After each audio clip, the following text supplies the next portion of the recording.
So I wanted to show you these fun traceable watercolor designs that I created just for this launch of our Intro to Modern Watercolors for Beginners. So I thought I would draw out some really fun, easy, maybe in some instances challenging imagery. I love florals and plants, and I thought I would share this with you and show you how you can use these tracing sheets. It's just some fun pieces. Okay, so what you can do, you can experiment. I decided to try printing on my watercolor paper. This is just the Canson XL Pro. It is not bad because my printer is a tray feeder. It has to go through the printer and like turn into it. So I was worried that it was going to jam, but it didn't. So you can print the images directly onto your watercolor paper, or you can trace them using a light box or even a window tracing paper, etc. Just make sure you go lightly. This is quite dark, but I actually don't mind it. It'll give it a nice illustrative effect. So what I'm going to do is show you how I would paint this peony. I'm going to take one of my larger brushes here. We'll move that to the side. I have some color already mixed up. This is a bit of Quinacridone red and some buff titanium. Make sure that my brush is really nice and wet. Don't even know if this will smudge or smear.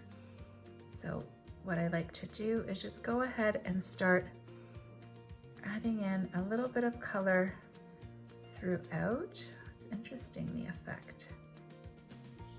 And making sure that it's nice and wet. You can stay within the lines or go over or outside of the lines, and just really adding a nice wet layer to more or less the outer edge, because I want the outer edge of this flower to be a little bit lighter.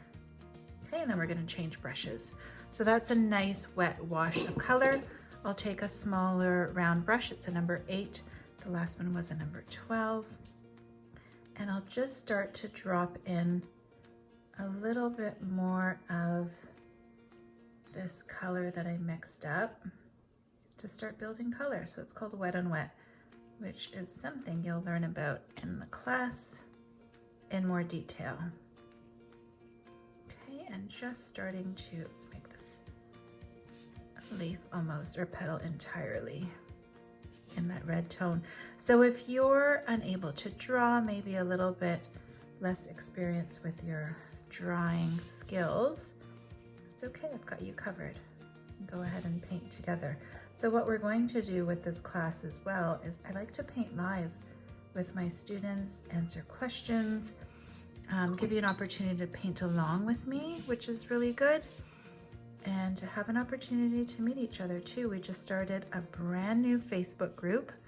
I am committing myself to being in that group more often and even going live, so that we can, again, paint together. I can answer questions and inspire you to pick up your brush. It's one thing to take a class and to commit to learning, and it's another to actually take action. If you can relate, I am going to help you with that. It's making sure that you have an opportunity to paint more and to explore more. So I did go a little bit darker in towards the top of the flower. I will let that settle a little bit. I'm just gonna go ahead and start to bring in a little bit of green. So it's almost just, it's like a coloring page, but you're using your brush to follow along. Okay, so what you want to do is make sure that you work wet on wet to create some dimension within your painting. I think I'll do the stem. Oh, I got a little bit of red on the tip there. I'll do the stem, but I'll let the colors breathe a little bit. So I just let them have a little bit of room so that they didn't connect. And then you can do lifting to add a bit of dimension to that leaf. And then I haven't reloaded my brush but just bringing in. So you'll get these sheets for free when you sign up. I always like to include free bonuses. Again, any opportunity that I can provide you with to inspire you to pick up your paintbrush more and to make sure that I remove any obstacles that you may be having around practicing. I'm happy to do that. There we go. Let's create a little bit of shadow in here. So there we are. I'm gonna let this dry a little bit more, but that's how I would approach painting the stem.